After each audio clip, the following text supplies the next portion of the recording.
ಇದು ಮಧ್ಯ ವಿಷಯದ 104ನೇ ಭಾಗ ಇವತ್ತು ನಾವು ನೋಡಬೇಕಾದದ್ದು. 103ನೇ ಭಾಗ ಕಳೆದ ದಿವಸ ಮುಕ್ತಾಯ ಕಂಡಾಗ ಬೌದ್ಧ ಸಿದ್ಧಾಂತದ ಬಗ್ಗೆ ಮತ್ತು ಬೌದ್ಧ ಸಿದ್ಧಾಂತ ಪ್ರಾರಂಭ ಆಗೋದ್ರ ಬಗ್ಗೆ ಸ್ಥೂಲವಾದ ಪರಿಚಯ ನಾವು ಮಾಡಿಕೊಂಡ್ವಿ. ಬೌದ್ಧ ಸಿದ್ಧಾಂತ ಬುದ್ಧನ ಸ್ವರೂಪವನ್ನು ಆಧರಿಸಿಕೊಂಡು ಮಹಾಯಾನ ಮತ್ತು ಹೀನಯಾನ ಅಂತ ಎರಡು ರೀತಿಯಾಗುತ್ತೆ. ಮಹಾಯಾನ ಅಂದರೆ ಬುದ್ಧನನ್ನು ದೇವರು ಅಂತ ಪೂಜೆ ಮಾಡಿ ಆತನಿಗೆ ಎಲ್ಲ ರೀತಿಯಾದ ಉಪಚಾರಗಳನ್ನು ಕೂಡ ಸಲ್ಲಿಸಿ ಆತನಲ್ಲಿ ಮಹತ್ವ ಬುದ್ಧಿಯನ್ನು ಇಟ್ಕೊಂಡಂಥ ಒಂದು ಧರ್ಮ, ಅದು ಮಹಾಯಾನ.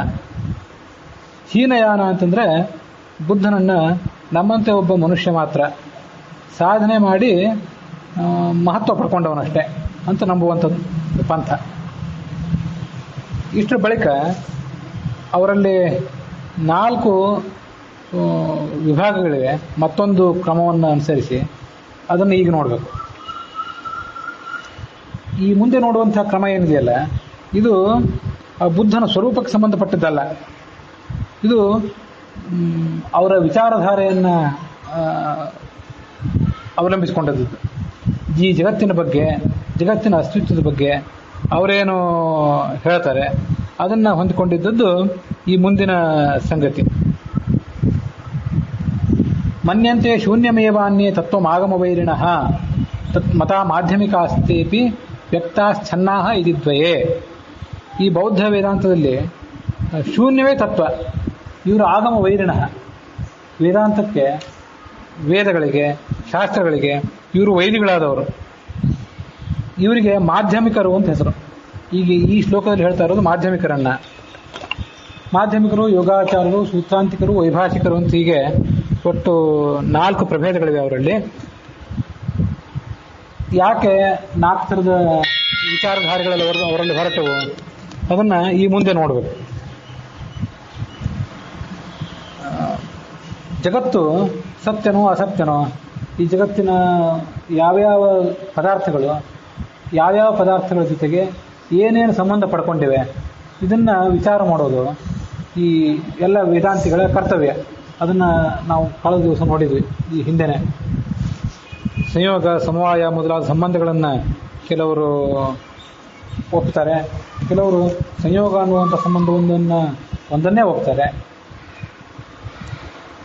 ಜಗತ್ತಿನ ಸ್ವರೂಪ ಏನು ಅಂತ ತಿಳ್ಕೊಂಡು ಆ ಮೂಲಕ ಮುಕ್ತನಾಗಬೇಕು.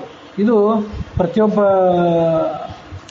ವೇದಾಂತಿಯ, ಪ್ರತಿಯೊಂದು ವಿಚಾರಧಾರೆ ಏನಿದೆ ಆ ವಿಚಾರಧಾರೆಯ ಮೂಲ ತಿರುಳು.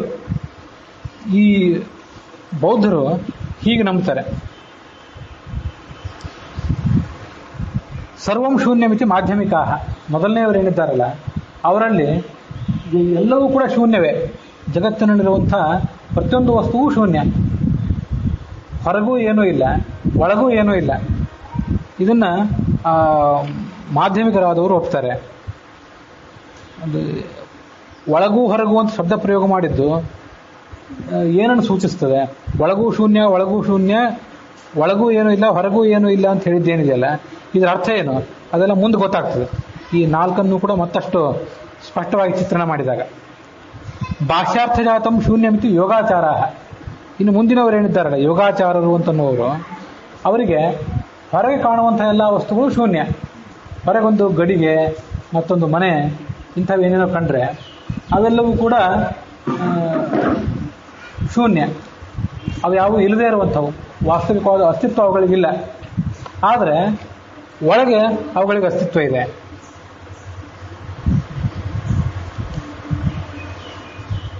ವಿಜ್ಞಾನವೇ ಒಳಗಿದೆಯಲ್ಲ, ಜ್ಞಾನ ಬರ್ತದಲ್ಲ ಒಳಗೆ. ಹೊರಗೆ ನಾವು ಒಂದು ವಸ್ತುವನ್ನೇನೋ, ಒಂದು ಮನೆ, ಒಂದು ಮನುಷ್ಯ ಅಂತ ಹೀಗೆಲ್ಲ ತಿಳ್ಕೊಳ್ತೀವಿ. ಹೊರಗೆ ಅದಕ್ಕೆ ಅಸ್ತಿತ್ವ ಇಲ್ಲ, ಅದನ್ನು ಸುಮ್ಮನೆ. ಆದರೆ ಒಳಗೆ ಜ್ಞಾನ ಇದೆಯಲ್ಲ, ಆ ಜ್ಞಾನಕ್ಕೆ ಅಸ್ತಿತ್ವ ಇದೆ. ಜ್ಞಾನ ಸತ್ಯ, ಹೊರಗಿರುವಂಥ ವಸ್ತು ಅಸತ್ಯ ಅಂತ ಹೀಗೆ ಯೋಗಾಚಾರರು ಅನ್ನುವಂಥವ್ರು ಹೇಳ್ತಾರೆ.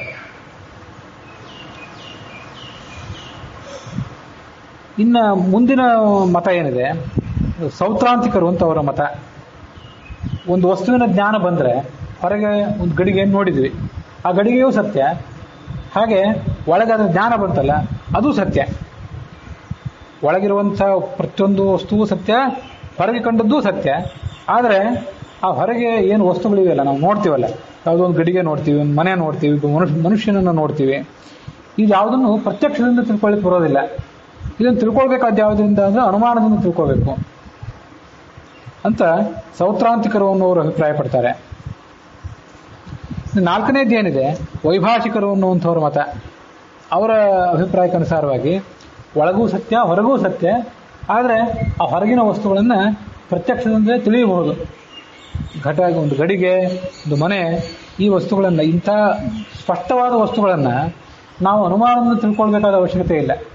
ಎಲ್ಲೋ ದೂರದಲ್ಲೇ ಒಂದು ಕಡೆ ಹೊಗೆ ಬರ್ತಿತ್ತು, ಬೆಂಕಿ ಕಾಣ್ತಿರ್ಲಿಲ್ಲ, ಅಂತಹ ಸಂದರ್ಭದಲ್ಲಿ ಹೊಗೆಯನ್ನು ನೋಡಿ ಆ ಬೆಂಕಿಯನ್ನು ಅನುಮಾನ ಮಾಡಬಹುದು. ಆದರೆ ಎದುರುಗಡೆನೇ ಒಂದು ಗಡಿಗೆ ಕಾಣ್ತಿದ್ದಾಗ, ಎದುರುಗಡೆನೇ ಒಬ್ಬ ಮನುಷ್ಯ ಕಾಣ್ತಿದ್ದಾಗ ಅಂಥವನನ್ನು ಅನುಮಾನದಿಂದ ತಿಳ್ಕೊಳ್ಬೇಕಾದ ಅವಶ್ಯಕತೆ ಇಲ್ಲ. ಅದೆಲ್ಲ ಪ್ರತ್ಯಕ್ಷದಿಂದಲೇ ಗಮ್ಯ. ಹೀಗೆ ಸೌತ್ರಾಂತಿಕರು ಅಂತನವರು ನಾಲ್ಕನೆಯವರು ಹೇಳ್ತಾರೆ. ಈ ಜಗತ್ತು ನಮಗೇನು ಕಣ್ಣಿಗೆ ಕಾಣ್ತದಲ್ಲ, ಕಣ್ಣಿಗೆ ಕಾಣಿಸುವಂಥ ಜಗತ್ತು ಇದು ಎಲ್ಲರಿಗೂ ಒಂದು ದೊಡ್ಡ ಸಮಸ್ಯೆ. ಕೆಲವರು ಇದನ್ನು ಸತ್ಯ ಅಂತಂದರು, ಕೆಲವರು ಇದನ್ನು ಅಸತ್ಯ ಅಂತಂದರು. ಅಸತ್ಯ ಆಗಿಬಿಟ್ರೆ ಇದು ಕಾಣಿಸ್ತಾ ಹೇಗೆ? ಮೊಲದ ಕೊಂಬು, ಮೊಲದ ತಲೆಯ ಮೇಲೆ ಕೊಂಬು ಯಾರಿಗೂ ಕಾಣಿಸೋದಿಲ್ಲಲ್ಲ. ತೀರಾ ಅತ್ಯಂತ ದೊಡ್ಡ ಪ್ರಮಾಣದ ಹುಚ್ಚಿಡಿಯನ್ನು ಹಿಡಿದ್ರೆ, ಮತಿಭ್ರಮಣೆ ಆದರೆ ಅಂಥವ್ರಿಗೇನಾದರೂ ಅಂಥ ವಿಚಿತ್ರಗಳು ಕಾಣಿಸ್ಬೋದು. ಜನಸಾಮಾನ್ಯದ ಯಾರಿಗೂ ಮೊಲದ ತಲೆಯಲ್ಲಿ ಕೊಂಬು ಕಾಣಿಸೋದಿಲ್ಲ.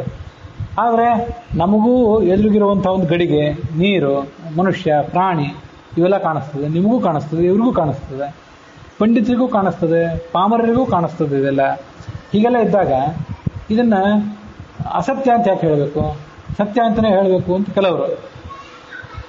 ಕಾಣಿಸ್ತದೆ ಹೌದು, ಆದರೆ ಸತ್ಯ ಅಲ್ಲ ಅಂತ ಅದ್ವೈತದ್ದು ಅಭಿಪ್ರಾಯ. ಈ ಅದ್ವೈತ ಮತ್ತು ಬೌದ್ಧ ಇವೆರಡೂ ಕೂಡ ಹೆಚ್ಚು ಕಡಿಮೆ ಒಂದೇ ಆಗಿವೆ ಅಂತನ್ನೋದನ್ನು ಈ ಸಂದರ್ಭದಲ್ಲಿ, ಈ ಪ್ರಕೃತ ಸಂದರ್ಭದಲ್ಲಿ ತಿಳಿಸಬೇಕಾಗಿದೆ. ಮನ್ಯಂತೆ ಶೂನ್ಯಮೇವಾನ್ಯೇ ತತ್ವಮಾಗಮ ವೈರಿಣಃ. ಈ ಮಾಧ್ಯಮಿಕರು ಅಂತನ್ನೋರು ಏನಿದ್ದಾರಲ್ಲ, ಅವರಲ್ಲಿ ಶೂನ್ಯವೇ ತತ್ವ. ಅದ್ವೈತದಲ್ಲಿ ಬ್ರಹ್ಮ ಒಂದೇ ತತ್ವ. ಬ್ರಹ್ಮ ಬಿಟ್ಟು ಉಳಿದೋದಕ್ಕೆ ಯಾವುದಕ್ಕೂ ಕೂಡ ಅಸ್ತಿತ್ವ ಇಲ್ಲವೇ ಇಲ್ಲ. ಸುಮ್ಮನೆ ಅದೆಲ್ಲ ಕಾಣಿಸ್ತದಷ್ಟೆ. ಹಾಗೆ ಬೌದ್ಧರಲ್ಲಿ ಶೂನ್ಯ ಅಂತನ್ನೋದು ಒಂದೇ ತತ್ವ, ಅದು ಬಿಟ್ಟು ಯಾವ ತತ್ವವೂ ಕೂಡ ಇಲ್ಲ.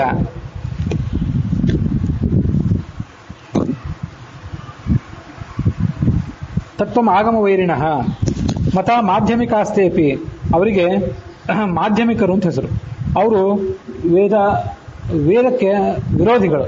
ಆಗಮ ವೈರಿಣಃ, ವೇದಗಳನ್ನು ಪ್ರಮಾಣ ಅಂತ ನಂಬುವವರಲ್ಲ ಅವರು. ತತ್ವಂ ಆಗಮ ವೈರಿಣಃ ಮತ ಮಾಧ್ಯಮಿಕಾಸ್ತೇಪಿ ವ್ಯಕ್ತಾ ಛನ್ನ ಇತಿ ದ್ವಯೇ. ಈ ಬೌದ್ಧರು ಅಂತನವ್ರು ಏನಿದ್ದಾರಲ್ಲ, ಇವರು ಎರಡು ರೀತಿಯಾದಂಥ ಬೌದ್ಧರಿದ್ದಾರೆ. ಒಂದು ವ್ಯಕ್ತರು, ಸ್ಪಷ್ಟವಾಗಿ ನಾವು ಶೂನ್ಯ ಒಂದನ್ನೇ ತತ್ವ ಅಂತ ಒಪ್ತೀವಿ ಹೊರತು ಇನ್ಯಾವ ತತ್ವವೂ ಇಲ್ಲ ಅಂತ ಸ್ಪಷ್ಟವಾಗಿ ಮಾತನಾಡುವವರು ಒಂದು ಗುಂಪು ವ್ಯಕ್ತರು. ಇನ್ನೊಂದು ಛನ್ನಾಹ, ನಾವು ವೇದದ ಅನುಯಾಯಿಗಳು, ನಾವು ವೈದಿಕರು, ನಾವು ಹಿಂದೂಗಳು ಅಂತ ಹೇಳ್ತಾರೆ. ಹಾಗೆ ಹೇಳಿದ್ರು ಕೂಡ ಅವರು ಬೌದ್ಧ ತತ್ವವನ್ನೇ ಒಪ್ಕೊಂಡಂಗಾಯ್ತು. ಇದು ಎರಡನೇದು. ಛನ್ನ ಅಂದರೆ ಗುಪ್ತರು ಅಂತ ಅರ್ಥ. ಗುಪ್ತ ರೂಪದಿಂದ ಬೌದ್ಧ ತತ್ವವನ್ನೇ ಹೇಳೋದು, ಆದರೆ ಮೇಲ್ನೋಟಕ್ಕೆ ಅದು ವೈದಿಕ ಧರ್ಮದಂತೆ ಕಾಣಿಸ್ತಿರ್ತದೆ. ಇದು ಎರಡನೇದು. ಅವರನ್ನು ಈ ಮುಂದಿನ ಶ್ಲೋಕದಲ್ಲಿ ನಿರಾಕರಣೆ ಮಾಡ್ತಾರೆ.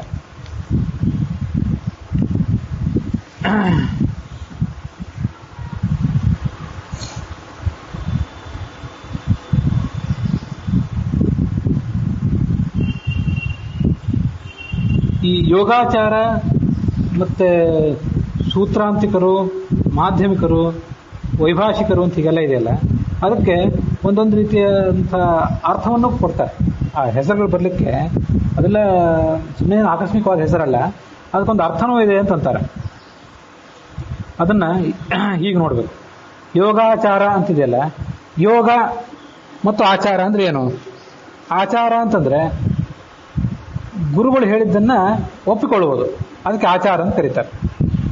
ಮತ್ತು ಏನು ತಿಳಿದಿಲ್ಲ ಅದರ ಬಗ್ಗೆ ಪ್ರಶ್ನೆ ಮಾಡೋದು, ಅದಕ್ಕೆ ಯೋಗ ಅಂತ ಕರೀತಾರೆ. ಆದ್ದರಿಂದ ಅವರು ಯೋಗಾಚಾರರು. ಇವೆರಡು ಶಿಷ್ಯನ ಲಕ್ಷಣ. ಏನು ತಿಳಿದಿಲ್ಲ ಅದನ್ನ ಗುರುಗಳ ಹತ್ರ ವಿನೀತನಾಗಿ ಕೇಳಬೇಕು. ಕೇಳದೆ ಹೋದ್ರೆ ಆ ಗುರುಗಳು ಏನನ್ನೂ ಹೇಳಿಕ್ಕೆ ಸಾಧ್ಯ ಆಗೋದಿಲ್ಲ. ಹೀಗೆ ಜಿಜ್ಞಾಸೆ ಮಾಡುವ ಕುತೂಹಲ ಇರಬೇಕು ಮತ್ತು ಗುರುಗಳು ಹೇಳಿದ್ದನ್ನು ಆಚರಣೆ ಮಾಡುವಂತಹ ವಿಧೇಯತೆಯೂ ಇರಬೇಕು.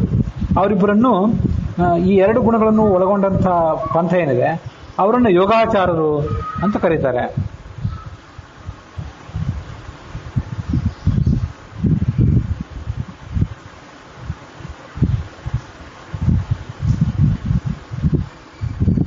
ಸೌತ್ರಾಧಿಕರು ಅಂತ ಏನಿದ್ದಾರೆ ಅದು ಮುಂದೆ ಬಂದದ್ದು. ಇವರು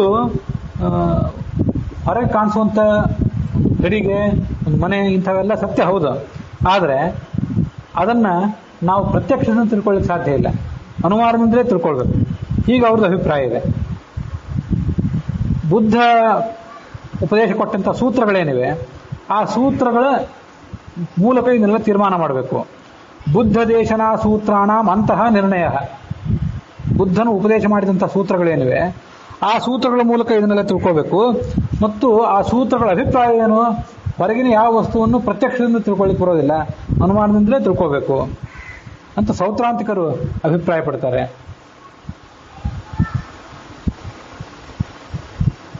ಮತ್ತೆ ಕೊನೆಯದಾಗಿ ವೈಭಾಷಿಕರು ಅಂತ ಏನಿದ್ದಾರೆ ಅವರು ಅನುಮಾನಕ್ಕೆ ಅಲ್ಲಿ ಸಮರ್ಥನೆ ಕೊಟ್ಟಿಲ್ಲ, ಅನುಮಾನದಿಂದ ಇದನ್ನೆಲ್ಲ ತಿಳ್ಕೋಬೇಕು ಅಂತ ಅಭಿಪ್ರಾಯ ಪಡೋದಿಲ್ಲ, ಹೊರತು ಪ್ರತ್ಯಕ್ಷದಿಂದಲೇ ತಿಳ್ಕೋಬೇಕು.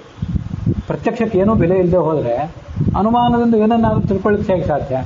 ದೂರದಲ್ಲೊಂದು ಹೊಗೆ ಬರ್ತಿತ್ತು, ಆ ಹೊಗೆಯನ್ನು ನೋಡಿ ಬೆಂಕಿಯನ್ನು ಅನುಮಾನ ಮಾಡಿದ್ವಿ. ನಮಗೆ ಪ್ರತ್ಯಕ್ಷಕ್ಕೂ ಸ್ವಲ್ಪವೂ ಬೆಲೆ ಇಲ್ಲದೆ ಇದ್ದರೆ ಅದಕ್ಕೇನೂ ನಾವು ಪ್ರಾಥಮಿಕ ಬೆಲೆಯನ್ನಾದರೂ ಕೊಡದೆ ಹೋದರೆ, ಹೊಗೆಯನ್ನಾದರೂ ನೋಡದೆ ಹೋದರೆ ಬೆಂಕಿ ಜ್ಞಾನ ಬರೋದು ಹೇಗೆ? ಏನೂ ಇಲ್ಲದೆ ಇದ್ದರೆ ಒಂದು ಯಾವುದೇ ಶೂನ್ಯವಾದ ಪ್ರದೇಶದಲ್ಲಿ ಇಲ್ಲಿ ಬೆಂಕಿ ಇದೆ ಅಂತ ಯಾರು ಅನುಮಾನ ಮಾಡ್ತಾರೇನೋ? ಅದು ಹಾಗಲ್ಲ. ಆದ್ದರಿಂದ ಮೂಲಭೂತವಾಗಿ ಹೊಗೆಯಾದರೂ ಕಣ್ಣಿಗೆ ಕಾಣಬೇಕು. ಹೊಗೆಯಾದರೂ ಕಣ್ಣಿಗೆ ಕಂಡ್ರೆ ಬೆಂಕಿಯನ್ನು ಅನುಮಾನ ಮಾಡ್ಬೋದು. ಆದ್ದರಿಂದ ಪ್ರತ್ಯಕ್ಷಕ್ಕೆ ಒಂದಷ್ಟು ಬೆಲೆ ಬೇಕೇ ಬೇಕು, ಪ್ರತ್ಯಕ್ಷವನ್ನು ಒಪ್ಪಲೇಬೇಕು ಅಂತ ಅವರು ಈ ವೈಭಾಷಿಕರು ಅಂತನೋರು ಕೊನೆಯ ಮತ ಅವರು ಹೀಗೆ ಅಭಿಪ್ರಾಯ ಪಡ್ತಾರೆ. ಈ ಬುದ್ಧನ ಉಪದೇಶವನ್ನು ಅನುಸರಿಸಿ ಇವರೆಲ್ಲ ಹೀಗೆ ಮಾತಾಡ್ತಾರಲ್ಲ, ಅವರಲ್ಲಿ ಒಂದು ಪ್ರಖ್ಯಾತವಾದಂಥ ಹೇಳಿಕೆ ಇದೆ. ಪರಿವ್ರಾಟ್ ಕಾಮುಕ ಪುನಾಂ ಏಕಸ್ಯಾಂ ಪ್ರಮದಾತನವು ಗುಣಪಃ ಕಾಮಿನಿ ಭಕ್ಷ್ಯ ಇತಿ ತಿಸ್ರಃ ವಿಕಲ್ಪನಾಃ. ಒಂದು ಶರೀರ ಎದುರುಗಡೆ ಬಿದ್ದಿದ್ರೆ, ಶರೀರ ಯಾವುದದು? ಸ್ತ್ರೀಯ ಶರೀರ. ಆ ಸ್ತ್ರೀಯ ಶರೀರ ಬಿದ್ದಿದ್ರೆ ಅದನ್ನು ಒಬ್ಬ ಸನ್ಯಾಸಿ ನೋಡುವ ದೃಷ್ಟಿ, ಮತ್ತೆ ಒಬ್ಬ ಕಾಮುಕ ಪುರುಷ ನೋಡುವ ದೃಷ್ಟಿ, ಮತ್ತೆ ಒಂದು ನಾಯಿ ನೋಡುವ ದೃಷ್ಟಿ, ಈ ಮೂರರಲ್ಲಿ ವ್ಯತ್ಯಾಸ ಇದೆ. ಅದನ್ನು ಸನ್ಯಾಸಿ ಏನಂತ ನೋಡ್ತಾನೆ? ಅದು ಹೆಣ ಕಣ್ಣಂಗೆ ಕಾಣ್ತದೆ. ಅವನು ಬದುಕಿದೆಯೋ ಸತ್ತಿದೆಯೋ ಅದು ಉಪಯೋಗ ಇಲ್ಲ. ಅವನು ಬದುಕಿದ್ರು ಸತ್ತಿದ್ರು ಇದೆಲ್ಲ ಪಂಚಮಹಾಭೂತದಿಂದಲೇ ಹುಟ್ಟಿದ್ದು, ಅದರಿಂದ ಇದು ಹೇಯ ಅಂತ ಹೀಗೆ ಸನ್ಯಾಸಿ ಕಾಣಿಸ್ತದೆ. ಕಾಮುಕ ಅನ್ನುವಂಥ ವ್ಯಕ್ತಿಗೆ ಅದರಲ್ಲಿ ಒಂದು ಸೌಂದರ್ಯ ಕಾಣಿಸ್ತದೆ, ಆ ಸೌಂದರ್ಯದಿಂದ ಆತ ಆಕೃಷ್ಟನಾಗ್ತಾನೆ. ನಾಯಿಗೆ ಇದು ಪಂಚಮಹಾಭೂತಗಳಿಂದ ಹುಟ್ಟಿದ್ದು ಹೇಯ ಇದ್ಯಾವುದೂ ಇಲ್ಲ, ಅದಕ್ಕೆ ಅಲ್ಲಿ ಕಾಮಭಾವನೆಯೂ ಇಲ್ಲ, ಅದಕ್ಕೆ ಅದರ ಹೊಟ್ಟೆ ತುಂಬುವ ಅಪೇಕ್ಷೆ ಮಾತ್ರ.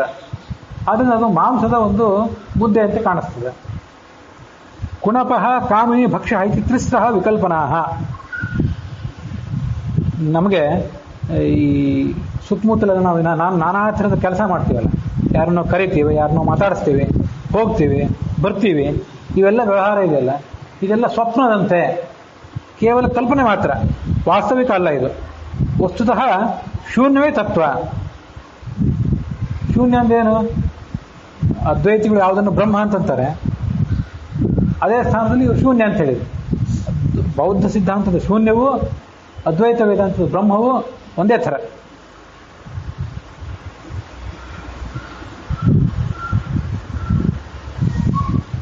ಇದಕ್ಕೆ ಖಂಡನೆ ಏನು ಹೇಳಬೇಕು? ಶೂನ್ಯಂ ಬ್ರಹ್ಮಾಹ್ವಯೇನಾಹುಃ ಸ್ವಾಂಶ್ಚ ವೇದಾಂತಿನೋಭ್ಯದುಃ ಅಥತ್ವಾವೇದಕಂ ವೇದಂ ವದಂತಹ ಚರಮೇ ಖಲಾಹ. ಈ ಮಾಧ್ಯಮಿಕರು ಸ್ಪಷ್ಟ ರೂಪದಿಂದ ನಾವು ಬೌದ್ಧರು ಅಂತ ಹೇಳ್ಕೊಂಡು ಬುದ್ಧನ ಅನುಯಾಯಿಗಳು ನಾವು, ನಮಗೆ ವೇದವು ಪ್ರಮಾಣ ಅಲ್ಲ ಅಂತ ಸ್ಪಷ್ಟವಾಗಿ ಯಾರು ಘೋಷಿಸಿದರೆ ನಮಗೆ ಅವ್ರ ಬಗ್ಗೆ ಹೆಚ್ಚೇನು ಆತಂಕ ಪಡಬೇಕಾಗಿಲ್ಲ. ಯಾಕೆಂದರೆ ಅವರು ವೇದದ ಅನುಯಾಯಿಗಳೇ ಅಲ್ಲ, ಆದ್ದರಿಂದ ಅವರು ನಮ್ಗೆ ಯಾವತ್ತೂ ಭಾಷ್ಯರೇ, ಅವ್ರು ನಾವು ಸ್ವೀಕಾರನೆ ಮಾಡೋದಿಲ್ಲ. ಆದರೆ ಈ ಅದ್ವೈತಿಗಳೇನಿದ್ದಾರೆ, ನಾವು ವೇದದ ಅನುಯಾಯಿಗಳು ಅಂತ ಹೇಳ್ಕೊತಾರೆ. ವೇದದ ಅನುಯಾಯಿಗಳು ಅಂತ ಹೇಳ್ಕೊಂಡಿದ್ದರಿಂದ, ನಾವು ಹಿಂದೂಗಳು ಅಂತ ಹೇಳ್ಕೊಂಡಿದ್ದರಿಂದ ಅವ್ರ ಹತ್ರ ಜನ ಹೋಗ್ತಾರೆ. ಹೋಗಿ ಇಂಥ ದುಷ್ಟ ತತ್ವಕ್ಕೆ ಬಲಿ ಬಿದ್ದು ಬಿಡ್ತಾರೆ. ಬೌದ್ಧ ವೇದಾಂತದಲ್ಲಿ ಯಾವುದನ್ನು ಶೂನ್ಯ ಅಂತ ಹೇಳಿದ್ರು, ಅದನ್ನೇ ಇವರು ಬ್ರಹ್ಮ ಅಂತ ಹೇಳಿದರು. ಯಾಕೆಂದರೆ ಶೂನ್ಯಕ್ಕೂ ಏನೂ ಗುಣಗಳಿಲ್ಲ, ಬ್ರಹ್ಮಕ್ಕೂ ಏನೂ ಗುಣ ಇಲ್ಲ. ಅದ್ವೈತ ವೇದಾಂತದ ಬ್ರಹ್ಮ ಏನಿದೆ, ಸೃಷ್ಟಿಕರ್ತೃತ್ವ, ಪಾಲನಕರ್ತೃತ್ವ, ಸಂಹರ್ತೃತ್ವ, ಸುಖ, ಜ್ಞಾನ, ಈ ಯಾವ ಗುಣಗಳು ಅದಕ್ಕಿಲ್ಲ. ಗುಣಗಳಿಲ್ಲವೇ ಇಲ್ಲ. ಗುಣ ಇದ್ದು ಬಿಟ್ರೆ ಅದು ಸಗುಣ ಆಗಿಬಿಡ್ತದೆ. ಇವರು ನಿರ್ಗುಣ ಬ್ರಹ್ಮ ಅಂತಂತಾರೆ. ನಿರ್ಗುಣ ಬ್ರಹ್ಮನನ್ನೇ ಒಪ್ಪೋದರಿಂದ ಬ್ರಹ್ಮಕ್ಕೆ ಯಾವ ಗುಣಗಳನ್ನು ಹೇಳಲಿಲ್ಲ. ಅದರಿಂದ ಬ್ರಹ್ಮವನ್ನು ಪರ್ಯಾಯ ಶಬ್ದದಿಂದ ಶೂನ್ಯ ಅಂತ ಹೇಳಿದಂಗೆ ಆಯಿತು. ಅವರು ಶೂನ್ಯಕ್ಕೆ ಏನೇನು ಗುಣಗಳನ್ನು ಹೇಳ್ತಾರೋ ನೀವು ಬ್ರಹ್ಮಕ್ಕೂ ಅದೇ ಗುಣಗಳನ್ನೇ ಹೇಳ್ತೀರಿ. ಅದರಿಂದ ಯಾವುದೂ ವ್ಯತ್ಯಾಸ ಆಗಲಿಲ್ಲ. ಆದರೆ ಅವರು ವೇದಗಳನ್ನು ಪ್ರಮಾಣ ಅಂತ ಹೇಳೋದಿಲ್ಲ, ನೀವು ವೇದಗಳನ್ನು ಪ್ರಮಾಣ ಅಂತ ಒಪ್ತೀರಿ. ಸ್ವಾಂಸ್ತ್ಯ ವೇದಾಂತನೋಭ್ಯುದು, ತಮ್ಮನ್ನು ತಾವು ವೇದಾಂತಿಗಳು ಅಂತ ಕರೆದುಕೊಳ್ತಾರೆ. ಅತತ್ವಾವೇದಕಂ ವೇದಂ ವದಂತಹ ಚರಮೇ ಖಲಾಹ. ಇವರ ದೃಷ್ಟಿಯಲ್ಲಿ, ಈ ಅದ್ವೈತಿಗಳ ದೃಷ್ಟಿಯಲ್ಲಿ ವೇದ ಏನಿದೆ ಪ್ರಮಾಣ ಅಂತ ಅಂತಾರೆ ಬಾಯಿಂದ, ಆದರೆ ವೇದದ ಕೆಲವು ಭಾಗಗಳನ್ನು ಅಪ್ರಮಾಣ ಅಂತ ಅಂತಾರೆ. ಆದ್ದರಿಂದ ಚರಮೇ ಖಲಾಹ. ಈ ಬೌದ್ಧರನ್ನಾದರೂ ಸ್ವಲ್ಪ ಸಹಿಸಬಹುದು, ಆದರೆ ಅದ್ವೈತಿಗಳನ್ನು ಸಹಿಸಲಿಕ್ಕೆ ಆಗೋದಿಲ್ಲ. ಇವರು ಖಳ ನಾಯಕರು ಇವರು. ಯಾಕೆಂದರೆ ಬೌದ್ಧರು ನಾವು ವೇದಗಳನ್ನು ಪ್ರಮಾಣ ಅಂತ ಹೇಳೋದೇ ಇಲ್ಲ. ಯಾವುದೇ ವೇದವನ್ನು, ಋಗಾದಿ ಎಲ್ಲ ವೇದಗಳು, ಉಪನಿಷತ್ತುಗಳು ಎಲ್ಲವೂ ಕೂಡ ಅಪ್ರಮಾಣ ಅಂತ ಅನ್ನೋರು ಅವರು. ಆದ್ದರಿಂದ ಅವ್ರದ್ದೊಂದು ದೊಡ್ಡ ಸಮಸ್ಯೆ ಅಲ್ಲ. ಇವರು ವೇದದ ಕೆಲವು ಭಾಗ ಪ್ರಮಾಣ ಅಂತಂತಾರೆ, ಕೆಲವು ಭಾಗ ಅಪ್ರಮಾಣ ಅಂತಂತಾರೆ. ಆದ್ದರಿಂದ ಇವರಲ್ಲಿ ಹೆಚ್ಚು ವಿಶ್ವಾಸ ಇಡ್ಲಿಕ್ಕೆ ಹೋಗ್ತಾರೆ ಜನ, ವೈದಿಕರು ಅಂತ ತಿಳ್ಕೊಂಡು. ಆದರೆ ಅವರ ದುಷ್ಟ ತತ್ವಗಳನ್ನು ನಂಬಿ ಜನ ಭ್ರಷ್ಟರಾಗ್ತಾರೆ. ಆದ್ದರಿಂದ ಇವರು ಚರಮೆ ಅಂದರೆ ಕೊನೆಯವರೇನಿದ್ದಾರಲ್ಲ, ಗುಪ್ತ ರೂಪದಿಂದ ಬೌದ್ಧ ವೇದಾಂತವನ್ನು ಹೇಳುವವರು, ಅವರು ಖಳನಾಯಕರಾಗಿದ್ದಾರೆ ಅಂತ ಈ ಶ್ಲೋಕದಲ್ಲಿ ಹೇಳ್ತಾರೆ. ವೇದದಲ್ಲಿ ಯಾವುದು ಪ್ರಮಾಣ, ಯಾವುದು ಅಪ್ರಮಾಣ? ಮಂತ್ರ, ಬ್ರಾಹ್ಮಣ, ಆರಣ್ಯಕ, ಉಪನಿಷತ್ತು ಅಂತ ಹೀಗೆ 4 ವಿಧವಾಗಿದೆ ವೇದ. ಅಥವಾ 3 ವಿಧ ಅಂತಲೂ ಹೇಳ್ಬೋದು. ಮಂತ್ರ ಅಂತಂದರೆ ಆಯಾ ಅಗ್ನಿ, ಇಂದ್ರ, ವರುಣ ಮೊದಲಾದ ದೇವತೆಗಳನ್ನು ಕರೀಲಿಕ್ಕೆ, ಕರೆದವರಿಗೆ ಆಹುತಿ ಹಾಕಲಿಕ್ಕೆ ನಾವು ಮಂತ್ರಗಳನ್ನು ಉಪಯೋಗ ಮಾಡ್ತೀವಿ. ಅದಕ್ಕೆಲ್ಲ ಮಂತ್ರ ಅಂತ ಕರೀತಾರೆ. ಆ ಮಂತ್ರವನ್ನು ಉಪಯೋಗ ಮಾಡಿ ಏನು ಮಾಡಬೇಕು, ಯಾವ್ಯಾವ ಮಂತ್ರ ಯಾವುದ್ಯಾವುದಕ್ಕೆ ವಿನಿಯೋಗ ಆಗಬೇಕು, ಅದು ಗೊತ್ತಾಗೋದು ಬ್ರಾಹ್ಮಣ ಅನ್ನೋ ಭಾಗದಿಂದ. ತಲವಕಾರ ಬ್ರಾಹ್ಮಣ, ದೈತ್ರಿಯ ಬ್ರಾಹ್ಮಣ, ಹೀಗೆಲ್ಲ ನಾನಾ ಥರದ ಬ್ರಾಹ್ಮಣಗಳಿವೆ. ಅವುಗಳ ಮೂಲಕ ಅದು ಗೊತ್ತಾಗ್ತದೆ. ಈಗ ಇಷೇತ್ವೋರ್ಜೇತ್ವ ವಾಯವಸ್ಥೋಪಾಯವಸ್ಥದೇವ ಅಂತ ಯಜುರ್ವೇದದ ಒಂದು ಮಂತ್ರ. ಇದರಿಂದ ಏನು ಮಾಡಬೇಕು, ಈ ಮಂತ್ರಕ್ಕೆ ವಿನಿಯೋಗ ಎಲ್ಲಿ, ಮಂತ್ರದ ಪ್ರಯೋಜನ ಎಲ್ಲಿ ಅಂತಂದರೆ, ಈ ಮಂತ್ರದಿಂದ ಚಿನತ್ತಿ ಗಿಡದ ಟೊಂಗೆಗಳನ್ನು ಕತ್ತರಿಸಬೇಕು. ಕತ್ತರಿಸಿ ಮುಂದೆ ಅದನ್ನು ಈ ಯಜ್ಞದಲ್ಲಿ ಆಹುತಿ ಹಾಕಲಿಕ್ಕೆ ಅಥವಾ ಬೇರೆ ಬೇರೆ ಕೆಲಸಗಳಿಗೆ ಉಪಯೋಗ ಮಾಡ್ತಾರಲ್ಲ ಋಷಿಗಳು, ಅಲ್ಲೆಲ್ಲ ಆ ಎಲ್ಲ ಕೆಲಸಗಳಿಗೆ ಬೇಕಾಗುವ ಕಟ್ಟಿಗೆಯನ್ನು, ಸಮಿತ್ತುಗಳನ್ನು ಕತ್ತರಿಸಲಿಕ್ಕೆ ಈ ಇಷೇತ್ವೋರ್ಜೆ ಅನ್ನೋ ಮಂತ್ರವನ್ನು ಉಪಯೋಗ ಮಾಡಬೇಕು. ಇಷೇತ್ವೋರ್ಜೆ ಅಂತ ಯಜುರ್ವೇದದಲ್ಲಿ ಬಂದರೆ ಅದು ಮಂತ್ರ. ಬ್ರಾಹ್ಮಣ, ಆ ಮಂತ್ರದ ಉಪಯೋಗ ಏನು, ಮಂತ್ರದ ಪ್ರಯೋಜನ ಏನು ಅಂತ ಹೇಳೋದು ಬ್ರಾಹ್ಮಣ. ಇನ್ನು ಉಪನಿಷತ್ತು ಅಂತ ಏನಿದೆ ಕೊನೆಯದು, ಆರಣ್ಯಕ ಮತ್ತು ಉಪನಿಷತ್ತು, ಅದು ಕೇವಲ ಪರಮಾತ್ಮನ ತತ್ವಜ್ಞಾನವನ್ನು ಮಾತ್ರ ಹೇಳುವಂಥದ್ದು. ಆದ್ದರಿಂದಲೇ ಉಪನಿಷತ್ತುಗಳು ಉಳಿದ ಎಲ್ಲ ವೇದಗಳಿಗಿಂತ ಮಂತ್ರ, ಬ್ರಾಹ್ಮಣ, ಆರಣ್ಯಕ ಇವುಗಳೆಲ್ಲದಕ್ಕಿಂತಲೂ ಶ್ರೇಷ್ಠ. ಅಂದರೆ ಶ್ರೇಷ್ಠ ಅನ್ನೋದರ ಅರ್ಥ ಸಾರಭಾಗ. ಈ ಒಟ್ಟಾರೆ ವೇದಗಳಲ್ಲಿ ಯಾವುದೋ ಒಂದು ಕನಿಷ್ಠ ಮತ್ತೊಂದು ಯಾವುದೋ ಶ್ರೇಷ್ಠ ಅಂತ ಹೀಗಿಲ್ಲ. ಎಲ್ಲವೂ ಅಪೌರುಷೇಯ ಹಯಗ್ರೀವ ರೂಪಿಯಾದ ಭಗವಂತನ ಶ್ವಾಸ ರೂಪದಿಂದ ಹೊರಗೆ ಬಂದಿದ್ದಾದ್ರಿಂದ ಅದರಲ್ಲಿ ಶ್ರೇಷ್ಠ ಕನಿಷ್ಠ ಅನ್ನೋದು ಯಾವುದೂ ಇಲ್ಲ. ಆದರೆ ಅಗ್ನಿವೀಳೆ ಪುರೋಹಿತನ್ ಇತ್ಯಾದಿ ವೇದವಾಕ್ಯಗಳೇನಿವೆ, ಅಗ್ನಿಯನ್ನು, ವಾಯುವನ್ನು, ವರುಣನನ್ನು ಮೊದಲಾದವರನ್ನು ಸ್ತೋತ್ರ ಮಾಡುವಂಥ ವೇದ ಭಾಗಗಳು, ಅಲ್ಲಿ ಪರಮಾತ್ಮನ ಬಗ್ಗೆ ನಮಗೆ ನೇರವಾಗಿ ಗೊತ್ತಾಗೋದಿಲ್ಲ. ಪರಮಾತ್ಮನ ಬಗ್ಗೆ ನೇರವಾಗಿ ತಿಳಿಸಿಕೊಡುವಂಥದ್ದು ಯಾವುದಂದ್ರೆ ಉಪನಿಷತ್ತು, 10 ಉಪನಿಷತ್ತುಗಳು ಮುಖ್ಯವಾಗಿ. ಹೀಗೆ ವೇದಗಳು ಮಂತ್ರ, ಬ್ರಾಹ್ಮಣ, ಉಪನಿಷತ್ತು, ಅಥವಾ ಮಂತ್ರ, ಬ್ರಾಹ್ಮಣ, ಆರಣ್ಯಕ, ಉಪನಿಷತ್ತು ಅಂತೀಗ 3 ಅಥವಾ 4 ರೀತಿಯಾಗಿದೆ. ಈ ಮಾಯಾವಾದಿಗಳ ಅಭಿಪ್ರಾಯ ಏನಂತಂದರೆ, ಮಂತ್ರ, ಬ್ರಾಹ್ಮಣ ಅನ್ನುವಂಥ ಮೊದಲನೇ ವೇದ ಭಾಗ ಇದೆಯಲ್ಲ, ಅದೆಲ್ಲ ಅತತ್ವಾವೇದಕ, ಅಂದರೆ ಅಪ್ರಮಾಣ, ತತ್ವವನ್ನು ಹೇಳೋದಿಲ್ಲ ಅಂತ ಅಂದುಬಿಡ್ತಾರೆ. ವೇದಕ್ಕೊಂದು ರೀತಿ ಅಪಚಾರ ಮಾಡ್ತಾರೆ. ಉಪನಿಷತ್ತು ಏನಿದೆ ಅದು ಮಾತ್ರ ತತ್ವಾವೇದಕ. ಆವೇದಕ ಅಂತಂದ್ರೆ ತಿಳಿಸುವಂಥದ್ದು ಅಂತ ಅರ್ಥ. ತತ್ವಾವೇದಕ ಅಂತಂದ್ರೆ ತತ್ವವನ್ನು ತಿಳಿಸೋದು ಅಂತ ಅರ್ಥ. ಸ್ಪಷ್ಟವಾಗಿ ಯಾವುದು ಯಥಾರ್ಥವಾದ ಸಂಗತಿ ಇದೆಯೋ ಯಥಾರ್ಥವಾದ ಸಂಗತಿಗೆ ತತ್ವ ಅಂತ ಕರೀತಾರೆ. ಯಥಾರ್ಥವಾದ ಸಂಗತಿಯನ್ನು ತಿಳಿಸೋದ್ರ ಮೂಲಕ ಅದು ತತ್ವಾವೇದಕ ಉಪನಿಷತ್ತು. ಆದರೆ ಈ ಮಂತ್ರ, ಬ್ರಾಹ್ಮಣ ಮೊದಲಾದ ಕೊಟ್ಟಗಳಲ್ಲಿ ಪರಮಾತ್ಮನ ಬಗ್ಗೆ ನೇರವಾದ ಪ್ರಸ್ತಾವ ಇಲ್ಲಿ ಬಂದಿಲ್ಲ ಆದ್ರಿಂದ ಪರಮಾತ್ಮ ಎಂಬ ತತ್ವದ ಪ್ರತಿಪಾದನೆ ಅಲ್ಲಿಲ್ಲ. ಆದ್ರಿಂದ ಪರಮಾತ್ಮನನ್ನು ಬಿಟ್ಟು ಬೇರೆ ಬೇರೆ ಏನೇನೋ ಹೇಳ್ತಾವಲ್ಲ, ಯಜ್ಞ, ತುಪ್ಪ, ಆಹುತಿ, ಇಟ್ಟಿಗೆ, ಸಮಿತ್ತುಗಳು, ಇವನ್ನೆಲ್ಲ ಹೇಳೋದ್ರಿಂದ ಅವು ತತ್ವ ಅಲ್ಲ. ಆದ್ರಿಂದ ಅವು ಅಪ್ರಮಾಣ, ತತ್ವಾವೇದಕ. ಅವು ಅತತ್ವಾವೇದಕ ಅಂತ ಹೇಳ್ತಾರೆ. ಉಪನಿಷತ್ತನ್ನು ಮಾತ್ರ ತತ್ವಾವೇದಕ ಅಂತಂತಾರೆ.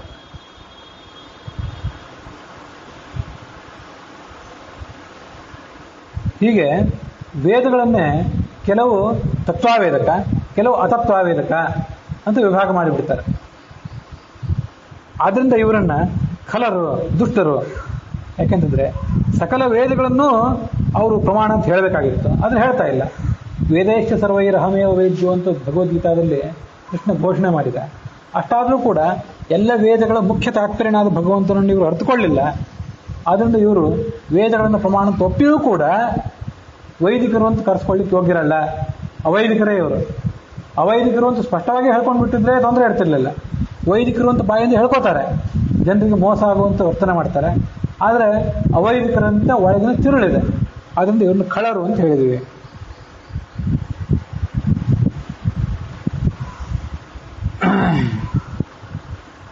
ಶೂನ್ಯವಾದಿಗಳ ಅಭಿಪ್ರಾಯದಲ್ಲಿ ಆ ಶೂನ್ಯ ಏನಿದೆ ಬೌದ್ಧ ವೇದಾಂತದಲ್ಲಿ ಅದು ನಿರಾಕಾರ, ಅದು ನಿರ್ವಿಶೇಷ. ಅದಕ್ಕೊಂದು ಯಾವುದೇ ಆಕಾರ ಇಲ್ಲ, ಅದಕ್ಕೊಂದು ಯಾವುದೇ ಗುಣ ಇಲ್ಲ, ಅದನ್ನೇ ಶೂನ್ಯ ಅಂತ ಅವರಂತಾರೆ. ಅಂಥದೇ ಬ್ರಹ್ಮವನ್ನು ಇವರು ಹೋಗ್ತಾರೆ. ಬ್ರಹ್ಮನಿಗೆ ವಾಸ್ತವಿಕವಾಗಿ ಯಾವುದೇ ಗುಣ ಇಲ್ಲ ಅಂತ ಮಾತಾಡ್ತಾರೆ ಇವರು. ಸೃಷ್ಟಿಕರ್ತೃತ್ವ, ಪಾಲನಕರ್ತೃತ್ವ, ಸಂಹಾರಕರ್ತೃತ್ವ ಇದೆಲ್ಲ ಶಾಸ್ತ್ರದಲ್ಲಿ ವರ್ಣಿತ ಆಗಿದೆಯಲ್ಲ, ಅದೆಲ್ಲ ಸುಮ್ಮನೆ ವರ್ಣಿತ ಆಗಿದೆ ಅಂತಂತಾರೆ. ಇದು ಬಹಳ ಆಶ್ಚರ್ಯಕರವಾದ ಸಂಗತಿ. ವೇದಗಳನ್ನು ಪ್ರಮಾಣ ಅಂತ ಒಪ್ತಾರೆ, ಮಹಾಭಾರತ, ಭಾಗವತಾದಿ ಗ್ರಂಥಗಳನ್ನು ಪ್ರಮಾಣ ಅಂತ ಒಪ್ತಾರೆ. ಇಷ್ಟೆಲ್ಲ ಒಪ್ಪಿಯೂ ಕೂಡ ಅವುಗಳ ಸರಿಯಾದ ತಿರುಳನ್ನು ಅವ್ರು ತಿಳ್ಕೊಳ್ಳೋದಿಲ್ಲ. ಮತ್ತೆ ಜನ್ಮಾದ್ಯಸ್ಯತಃ ಓಂ ಅಂತ ಸೂತ್ರ, ಬ್ರಹ್ಮಸೂತ್ರ ಆ ಪರಮಾತ್ಮ ಹೇಗಿದ್ದಾನೆ, ಪರಮಾತ್ಮನ ಕುರಿತು ಜಿಜ್ಞಾಸೆ ಮಾಡಬೇಕು ಅಂತ ಬ್ರಹ್ಮಸೂತ್ರದಲ್ಲಿ ಓಂ ಅಥಾತೋ ಬ್ರಹ್ಮ ಜಿಜ್ಞಾಸ ಓಂ ಅಂತ ಸೂತ್ರ. ಪರಮಾತ್ಮನ ಬಗ್ಗೆ ಜಿಜ್ಞಾಸೆ ಮಾಡಬೇಕು, ಪರತತ್ವದ ಜಿಜ್ಞಾಸೆ ಮಾಡಿ ಮನುಷ್ಯ ಮುಕ್ತನಾಗಬೇಕು ಅಂತ ಬಂತು. ಆ ಬ್ರಹ್ಮ ಅಂದ್ರೆ ಯಾರು, ಅವನು ಹೇಗಿದ್ದಾನೆ, ಅವನು ತಿಳ್ಕೊಳ್ಬೇಕು ಹೇಗೆ ಅಂತ ಪ್ರಶ್ನೆ ಬಂದ್ರೆ ಜನ್ಮಾದ್ಯಸ್ಯತಃ ಈ ಜಗತ್ತಿನ ಹುಟ್ಟು, ಅದರ ಪಾಲನೆ, ಅದರ ಸಂಹಾರ ಎಲ್ಲಿ ಅದರಿಂದ ಆಗ್ತದೋ ಅದೇ ಬ್ರಹ್ಮ ಅಂತ ವೇದವ್ಯಾಸರು ಅದರ ಲಕ್ಷಣ ಹೇಳಿದರು. ಮತ್ತೆ ಜನ್ಮಾದ್ಯಸ್ಯೇತೋನ್ವಯಾದ್ ಇತರತಶ್ಚಾರ್ಥೇಶ್ವಭಿಜ್ಞಸ್ವರಾಟ್ ಅಂತ ಭಾಗವತಾದಿ ಗ್ರಂಥಗಳಲ್ಲಿಯೂ ಕೂಡ ಜನ್ಮ ಮೊದಲಾದವುಗಳು ಈ ಜಗತ್ತಿಗೆ ಆಗಬೇಕಾದ್ದು ಪರಮಾತ್ಮನಿಂದಲೇ ಅಂತ ಅಲ್ಲಿಯೂ ಹೇಳಿದರು. ಇಷ್ಟೆಲ್ಲ ಹೇಳಿದರೂ ಕೂಡ ಈ ಅದ್ವೈತ ವೇದಾಂತಿಗಳು ಅವೆಲ್ಲವೂ ಕೂಡ ಕೇವಲ ತೋರಿಕೆಯದ್ದು ಅಂತಂತಾರೆ. ಸಗುಣ ಬ್ರಹ್ಮ, ನಿರ್ಗುಣ ಬ್ರಹ್ಮ ಅಂತ ಇಬ್ಬರು ಬ್ರಹ್ಮನನ್ನು ಪ್ರತಿಪಾದನೆ ಮಾಡ್ತಾರೆ. ಈಗ ಕೃಷ್ಣ, ರಾಮ ಮೊದಲಾದ ಅವತಾರಗಳಿವೆಯಲ್ಲ, ಇವೆಲ್ಲ ಪರಮಾತ್ಮನ ಅವತಾರ ಅಂತ ಶಾಸ್ತ್ರದಲ್ಲಿ ವರ್ಣಿತ ಆಗಿದೆಯಲ್ಲ, ಇವೆಲ್ಲ ಸಗುಣ ಬ್ರಹ್ಮ ಅಂತ. ಮೂಲತಃ ನಿರ್ಗುಣ ಬ್ರಹ್ಮನಲ್ಲಿ ಯಾವುದೇ ಗುಣ ಇಲ್ಲ. ಇವೆಲ್ಲ ಗುಣಗಳು ಇವೆಲ್ಲ ತೋರ್ತಾ ಇವೆ. ಪರಮಾತ್ಮನ ಸೃಷ್ಟಿಕರ್ತೃತ್ವ, ಪಾಲನಕರ್ತೃತ್ವ, ಸಂಹಾರಕರ್ತೃತ್ವ ಇದೆ ಅಂತ ಶಾಸ್ತ್ರದಲ್ಲಿ ಹೇಳಿದರೆ ಅದೆಲ್ಲ ಕೇವಲ ತೋರಿಕೆಯದ್ದು, ಅದಿಲ್ಲ ಅಂತ ಹೀಗಂತಾರೆ. ಇಲ್ಲ ಅಂದರೆ ಅದನ್ನು ಹೇಳ್ಬೇಕು ಯಾಕೆ?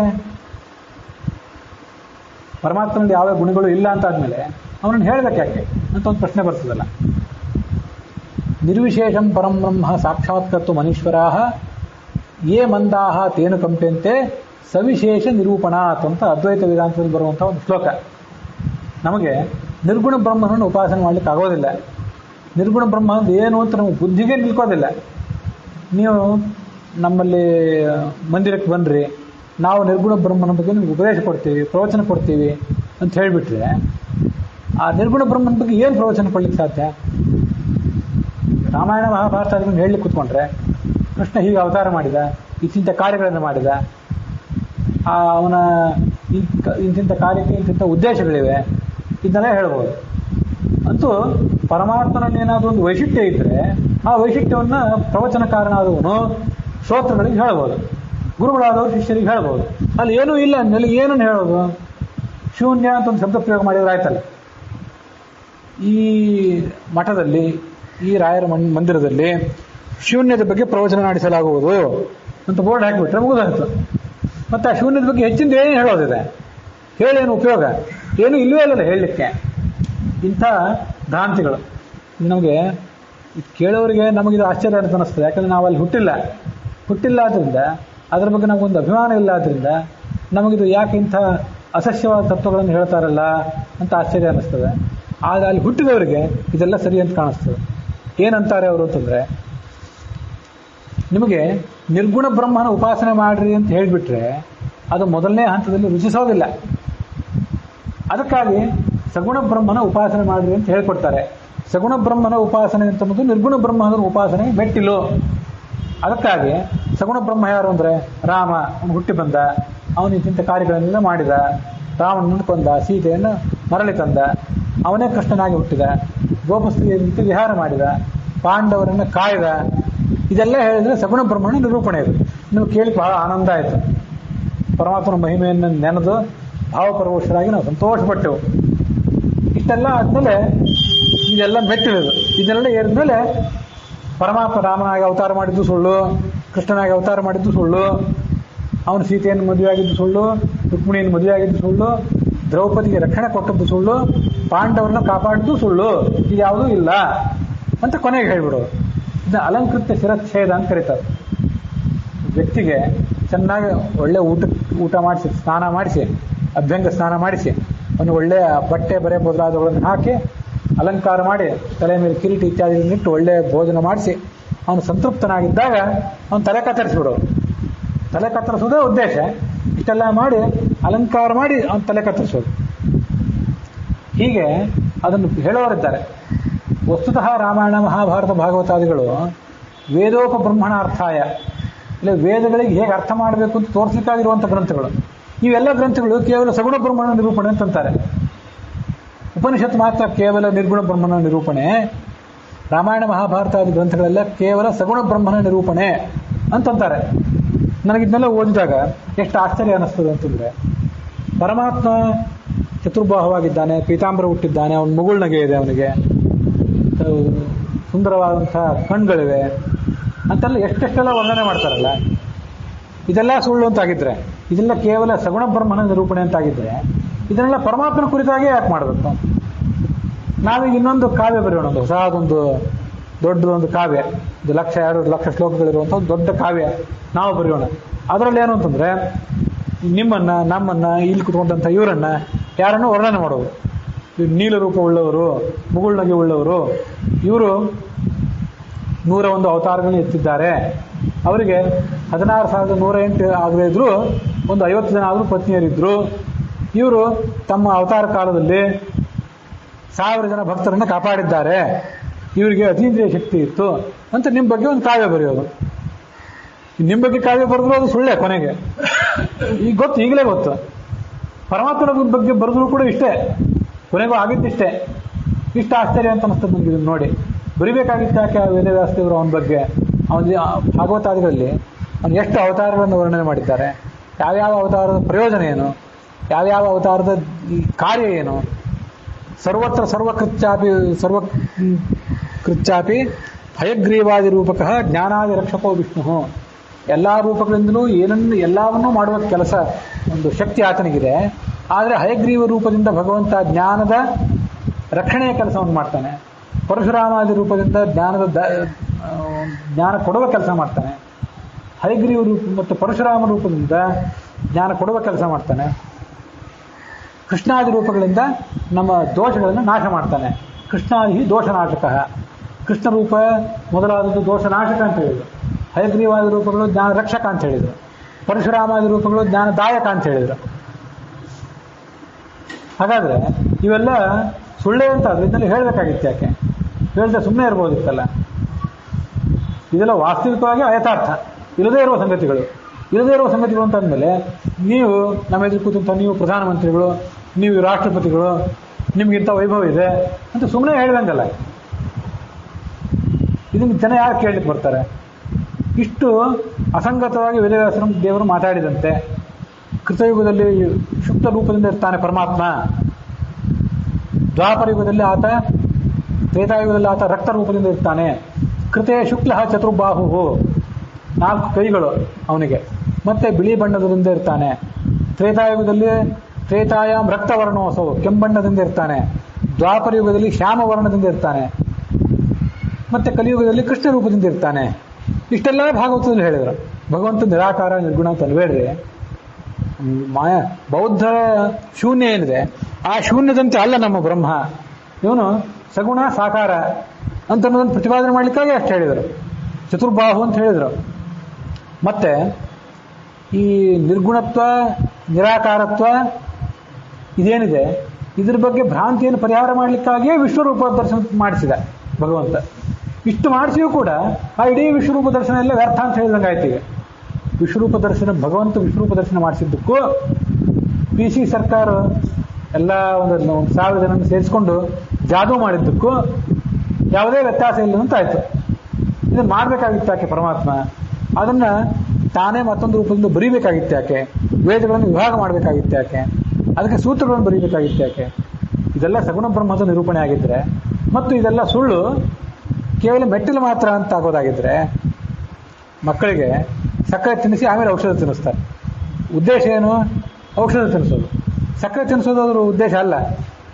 ಸಕ್ಕರೆ ತಿನ್ನಿಸೋದು ವ್ಯರ್ಥ ಅವರಿಗೆ ಆ ಸಂದರ್ಭದಲ್ಲಿ. ಅದರಂತೆ ಸಗುಣ ಬ್ರಹ್ಮನ ನಿರೂಪಣೆಯು ಕೂಡ ವ್ಯರ್ಥ ಅಂತಾಗಿದ್ರೆ ಅದನ್ನ ಮಾಡ್ಬೇಕು ಯಾಕೆ? ಮತ್ತೆ ಅದನ್ನು ಪರಮಾತ್ಮನ ಕುರಿತಾಗೆ ಯಾಕೆ ಮಾಡಬೇಕು? ನಿಮ್ಮನ್ನ ಕುರಿತು ಯಾಕೆ ಮಾಡಬಾರ್ದು? ಶಂಕರಾಚಾರ್ಯನ ಕುರಿತೆ, ರಾಮಾನುಜಾಚಾರ್ಯನ ಕುರಿತೆ, ಮಧ್ವಾಚಾರ್ಯನ ಕುರಿತೆ ನಾವೆಲ್ಲ ಇದ್ದೀವಿ. ನಮ್ಮನ್ನು ಕುರಿತು ನಾನೊಂದು ಯಾವುದೋ ಅವತಾರ, ನೀವು ಒಂದು ಯಾವುದೋ ಅವತಾರ, ನಮಗೊಂದು 2000 ಬಾಹು, ನೀವೊಂದು 4000 ಬಾಹುಗಳು ಅಂತೆಲ್ಲ ನಮ್ಮನ್ನು ವರ್ಣನೆ ಮಾಡಬಾರ್ದು ಯಾಕೆ? ಇವು ಯಾವ ಪ್ರಶ್ನೆಯನ್ನು ಅವ್ರು ಮಾಡ್ಕೊಳ್ಳಿಲ್ಲ. ಸುಮ್ಮನೆ ಸಗುಣ ಬ್ರಹ್ಮ ನಿರ್ಗುಣ ಬ್ರಹ್ಮ ಅಂತ ಮಾತಾಡಿದ್ರು. ಗುಣಭೃಣ್ ನಿರ್ಗುಣೋ ವನ್ಹಿ ಅಂತ ವಿಷ್ಣು ಸಹಸ್ರನಾಮ ಹೇಳಿತು. ಪರಮಾತ್ಮ ಗುಣಭೃತ್, ಗುಣ ಉಳ್ಳವನು ಹೌದು, ಹಾಗೆ ನಿರ್ಗುಣನೂ ಹೌದು ಅಂತ ಹೇಳಿತು. ನಿರ್ಗುಣ ಅಂತ ಯಾವ ದೃಷ್ಟಿಯಿಂದ ಹೇಳಿತು ಅಂತ ಇವ್ರು ವಿಚಾರ ಮಾಡಲಿಲ್ಲ. ಅಲ್ಲಿ ಅವರು ವಿಫಲರಾದರು. ನಿರ್ಗುಣ ಅಂದರೆ ಪ್ರಕೃತಿಯಿಂದ ಹುಟ್ಟಿದ ಗುಣಗಳು ಅಂತ ತಿಳ್ಕೊಬೇಡ್ರಿ ಅಷ್ಟೇ, ಯಾವುದೇ ಗುಣ ಇಲ್ಲ ಅಂತಲ್ಲ. ಯಾಕಂದ್ರೆ ಗುಣಭೃತ್ ಅಂತ ಇನ್ನೊಂದು ಶಬ್ದವೇ ಇದೆಯಲ್ಲ, ಅಲ್ಲಿ ಅಪ್ರಾಕೃತವಾದ ಗುಣಗಳಿವೆ, ಆದರೆ ಪ್ರಾಕೃತವಾದ ಗುಣಗಳಿಲ್ಲ. ಹೀಗೆ ಸಮನ್ವಯ ಮಾಡ್ರಿ. ಯಾವುದೇ ಗುಣ ಇಲ್ಲ ಅಂತ ಹೇಳಿ ಭ್ರಾಂತಿಗೆ ಬೀಳ್ಬೇಡ್ರಿ. ಯಾವುದೇ ಗುಣ ಇಲ್ಲ ಅಂತಾದರೆ ಅವನ ಬಗ್ಗೆ ಇಷ್ಟೆಲ್ಲ ವರ್ಣನೆ ಯಾಕೆ? ಇದು ವೇದಗಳಲ್ಲಿ ಇರಲಿ. ಭೂಷನ್ ಏಕರ್ಷೆ ಯಮ ಸೂರ್ಯ ಪ್ರಾಜಾಪತ್ಯ ವ್ಯೂಹರಶ್ಮೀನ್ ಸಮೂಹ ತೇಜೋ ಎತ್ತೇ ರೂಪಂ ಕಲ್ಯಾಣತಮಂ ತತ್ತೇ ಪಶ್ಯಾಮಿ. ಭಗವಂತನೇ ನೀನು ಪೂಷನ್, ದ್ವಾದಶಾದಿತ್ಯರಲ್ಲಿ ಪೂಷ ಅಂತ ಒಬ್ಬ ಇದ್ದಾನೆ, ಅವನಂತರ್ಯಾಮಿ ನೀನು. ಪೂಷನ್ ಏಕರ್ಷೆ ಯಮ, ಯಮನಂತರ್ಯಾಮಿ ನೀನು. ಯಮ ಸೂರ್ಯ, ಸೂರ್ಯನಂತರ್ಯಾಮಿ ನೀನು. ಪ್ರಾಜಾಪತ್ಯ ರುದ್ರನ ಅಥವಾ ವಾಯುವಿನ ಅಂತರ್ಯಾಮಿ ನೀನು. ನಿನ್ನ ಜ್ಞಾನ ನನಗೆ ಬರಬೇಕಾಗಿದೆ. ಆ ಜ್ಞಾನಕ್ಕಿರೋ ಆವರ್ತಗಳನ್ನೆಲ್ಲ ತೆಗೆದು ಹಾಕು. ಎತ್ತೇ ರೂಪಂ ಕಲ್ಯಾಣತಮಂ ತತ್ತೇ ಪಶ್ಯಾಮಿ. ನಿನ್ನ ಪರಮ ಮಂಗಳಕರವಾದ ರೂಪವನ್ನು ನಾನು ನೋಡಬೇಕಾಗಿದೆ ಅಂತ ಇದು ಶಿಷ್ಯ ಗೋಳಾಡ್ತಿದ್ದಾನೆ. ಆ ಸಾಧಕನಾದವನು ಭಕ್ತ ಗೋಳಾಡ್ತಿದ್ದಾನೆ. ಪರಮಾತ್ಮನಿಗೆ ಮಾತ್ರ ಇವನಿಗೆ ತೋರಿಸೋಕೆ ರೂಪವೂ ಇಲ್ಲ ಈ ಅದ್ವೈತ ವೇದಾಂತದ ಪ್ರಕಾರ. ಎಂಥ ಶೋಚನೀಯ ಪರಿಸ್ಥಿತಿ ಅಂದರೆ ಪರಮಾತ್ಮಂದು. ಇವ್ರು ಯಾರಿಗೂ ತೋರಿಸ್ಲಿಕ್ಕೂ ಸರ್ವಶಕ್ತನಾದ ಭಗವಂತನಿಗೆ ಒಂದು ರೂಪ ಇಲ್ಲ, ಒಂದೇ ಒಂದು ಸಿಂಗಲ್ ರೂಪನೂ ಇಲ್ಲ. ಯಾಕೆಂದ್ರೆ ನಿರ್ಗುಣ ನಿರಾಕಾರ ಅಂತ ಹೀಗೆ ಅವನನ್ನು ಹೇಳ್ತಾರೆ. ಆ ಪರಮಾತ್ಮ ಹೀಗೆ ನಿರ್ಗುಣ ನಿರಾಕಾರ ಅಂತ ಹೇಳೋದಾದ್ರೆ ನೀವು ಅವನನ್ನು ಶೂನ್ಯ ಅಂತ ಹೇಳಿದಂಗಲ್ಲ. ಶೂನ್ಯಕ್ಕೂ ಬ್ರಹ್ಮಕ್ಕೂ ಏನು ವ್ಯತ್ಯಾಸ ಇದೆ? ಯಾವುದೇ ವ್ಯತ್ಯಾಸ ಇಲ್ಲದಂತಾಯಿತು. ನೀವು ವೈದಿಕರು ಅಂತ ಹೇಳಿಕೊಂಡಿದ್ದು ಸುಮ್ಮನೆ ಒಂದು ಮಾತು ಮಾತ್ರ ಆಯಿತು. ನೀವು ಶಂಕರಾಚಾರ್ಯರು ಕುಮಾರಿಲ ಭಟ್ಟರ ನಂತರ ಹಿಂದೂ ಧರ್ಮವನ್ನು ಎತ್ತಿ ಹಿಡಿದ್ರೆ ಏನು ಮಾಡಿದಂತಾಯ್ತು ಎತ್ತಿ ಹಿಡಿದು ಕೊನೆಗೆ? ಹಿಂದೂ ಧರ್ಮದ ಮೂಲ ಆಧಾರವೇ ಅದು ನಿಂತಿರೋದೇ ವೇದಗಳ ಮೇಲೆ. ಆ ವೇದಗಳನ್ನು, ಮಹಾಭಾರತ ಗ್ರಂಥಗಳನ್ನೆಲ್ಲ ನೀವು ಅತತ್ವಾವೇದಕ, ಇವೆಲ್ಲ ಸಗುಣ ಬ್ರಹ್ಮದ ನಿರೂಪಣೆ, ಇವೆಲ್ಲ ವ್ಯರ್ಥ ಅಂತ ಹೇಳಿಬಿಟ್ರೆ ಏನು ಮಾಡಿದಂತಾಯಿತು?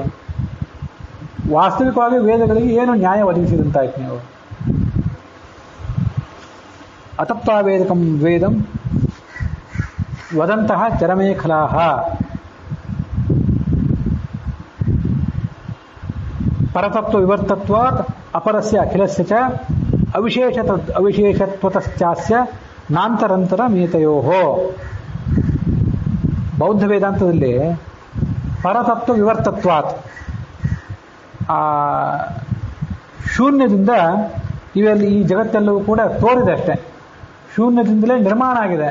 ನಿರ್ಮಾಣ ಆಗಿರೋದೊಂದೇನು, ಕಟ್ಟಿಗೆಯಿಂದ ಈ ಕುರ್ಚಿ ಮೇಜು ಎಲ್ಲ ನಿರ್ಮಾಣ ಆಗ್ತದಲ್ಲ, ಅಂಥ ನಿರ್ಮಾಣವೂ ಅಲ್ಲ ಇದು, ಕೇವಲ ತೋರಿಕೆ ಅಷ್ಟೇ. ಅವಿಶೇಷತ್ವತಸ್ಯ ಹಾಸ್ಯ. ಈ ಪರಬ್ರಹ್ಮ ಯಾವುದೇ ರೀತಿಯಾದಂಥ ವೈಶಿಷ್ಟ್ಯ ಇಲ್ಲದೆ ಇದ್ದವನು. ಹೀಗಿಲ್ಲ ಅಂತಾದ್ಮೇಲೆ ನಾಂತರಂತರ ಮೀತಯೋಹೋ,